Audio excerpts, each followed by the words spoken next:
don't think I'll ever throw myself away like that again. But I'm not quite sure where, it's left me a little bit shell-shocked. And I think a good part of the 80s were me walking around almost numbed and shell-shocked by what I put myself through for 10 years in the 70s.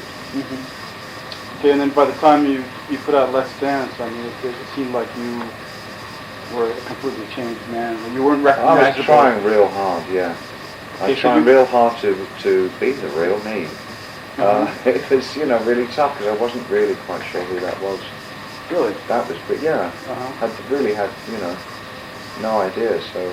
And she sort of achieved glitzy mega star status, and that was something that a lot of us had not really expected. Something I didn't expect from me. I mean, believe me, I was as shocked as everybody else when Let's Dance took off like this fucking rocket. Yeah, but it was my first clash with the mainstream. I mean, I'd been sort of a major cult figure, if anything, before. And I guess as a performer, fairly happy with that. And the Let's Dance thing with the mainstream syndrome was something I didn't feel at all comfortable with. But this was part of this new life I was. So I really was. I was really adrift at that point. You played it to the hilt, then. Yeah. I did everything that was required. Without. I played all the hits. Did it, did everything. But it was I was just virtually. I mean, I became less and less happy with what I was doing as an artist. Before it was what I was doing as a human being. That was the first bit I had to solve. And then it left me with being an artist, and then I had to cope with all that from 83 to around 87. I don't like this either. This is horrible. Hold on a minute, what do I really want here? And putting it all together was around 87. Skipping towards the end here. Are you here? Oh, I didn't notice you. No, we skipped to 1993. Yeah. Wow. Amazing. So this is after you had completely adjusted. You're now at home with your new identity. Just what? I guess you were just. I guess one calls it an identity when you sort of when all the pieces come together. Well, is that an identity? I wonder what that is. At home with myself. At home with yourself. Yeah, I think I prefer to put it. I guess you had already gone through the Tim Machine was like from 88. It was quite early on, actually. But that's when you're talking. That was also very, very pivotal for me, actually. Right. Tim Machine was putting myself in a situation, trying to be, in a ludicrous manner, one member of the band, and it was again a way of searching, finding out what it was I really wanted out of my music. And the good things that came out of it was a sense of reality. Also finding a really close companion in Reeves Cabral, who was the guitar player in that band. Somebody also that inspires confidence in me and debate and an artistic relationship, which is really 100%. It's really great. And we've worked together ever since. So there's something that came out of that Tim Machine situation that I found, again, very, very positive. That's what you had been leading up to a second ago, there, saying you wanted to maintain the experimentation, but not tinker with your persona. Yeah, exactly. And so, like doing the most sort of grey, non-personality thing that I could do, the only thing I could think of was to just slip into becoming a member. Of course, it was very hard for the media to let me do that, understandably. I do understand why, because of media pressures, but it was something I really needed to do. And for me, it worked. It might not have worked for everybody else, but for me, it really helped a lot.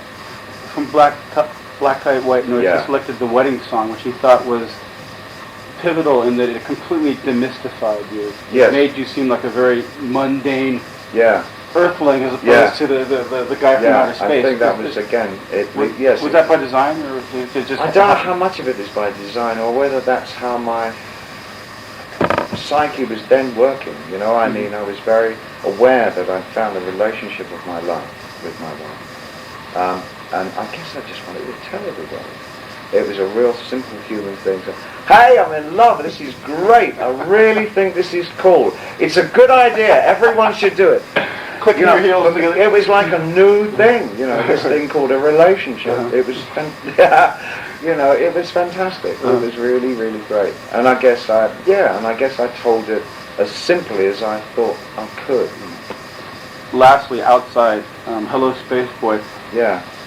Collaboration with Eno. Yeah. And very experimental. Yeah. But completely different from the Berlin period in that it was done in a very safe, sound, healthy environment. Yes, it is. Yeah, and I really feel, I guess my role is not dissimilar from that of journalists, in as much that the album is made up of observations.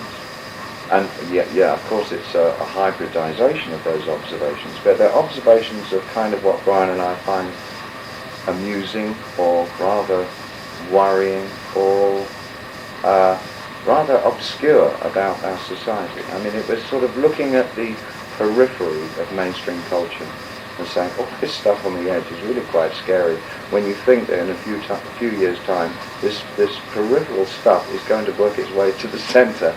What does that mean? And it came from sort of that place. But was the session itself a very sort of happy session? You guys laughing and joking? Absolutely wonderful. So much different. It was like being at art school. A lot of it was just total nonsense in a kind of a that struck. There's I guess it takes the place of being stoned, but there's a surreal state of mind that you can work yourself up into, and it's kind of where we put ourselves. We thought, all these artists cutting each other up. What's the ultimate? Extrapolate on that. We think, well, okay, guys running around killing people and then presenting them as art objects. So that's a great idea. And it comes out of these kind of slightly ludicrous ideas that you come up with, and then you can actually say, yeah, but that's not so far from actually what's happening when you look around. You take, Austrians like mad Herman Nietzsche doing his blood rituals in the fields, and then you've got Kiki Smith tearing a body apart in cast form, and Chris Burden nailing himself onto a Volkswagen. I said, it all feels so fantastical. It feels like people appeasing the gods, that there's some kind of, symbolic bloodletting going on to ask forgiveness so we can start with a clean slate for the year 2000. So it kind of went off on that tangent, and in a kind of Joycean Burroughs fashion, I sort of proceeded to make it this fragmented web of milestones through the late 90s. And that's the course that we intend to take throughout the rest of the album, because there'll be one of 5 albums.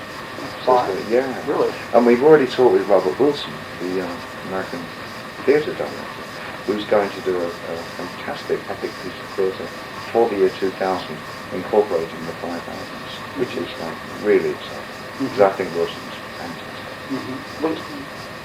What about the idea? This was the last question, by the way. Great, you got there. They always fall for them. Yeah. It's never the last question. Great. Yeah. No, this really is. There was the idea of suffering for your art, and how people have always sort of vicariously enjoyed done that. been there, done that. Yeah. That's obviously behind you now. Well, suffering for your art is a very 19th century notion. And maybe early 20th. But the 90s aren't about suffering at all. It's been rather gleeful and positive and optimistic, and not cynical. But as much as ironic, I think. But I think Kurt Cobain was the classic example well, of the guy that's all rather old-fashioned.